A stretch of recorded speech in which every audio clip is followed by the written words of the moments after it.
In this guide, I'm going to show you how to activate Siri or Hey Siri on an iPhone 16.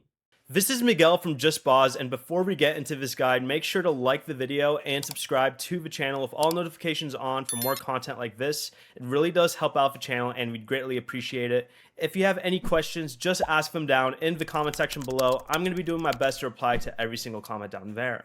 First, open the Settings app and scroll down until you find Apple Intelligence and Siri, and go ahead and tap on this.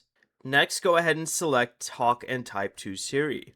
Choose the Siri or Hey Siri option to enable voice activation, and selecting the first option up here allows you to activate Siri by saying either Siri or Hey Siri. But once the option is selected, Siri will be ready to respond to your voice commands. Before you leave, remember to like the video and subscribe to the channel with all notifications on for more content like this. It really does help out the channel and we'd greatly appreciate it. And if you did have any questions, just ask them down in the comment section below. I'm going to be doing my best to reply to every single comment down there. Peace.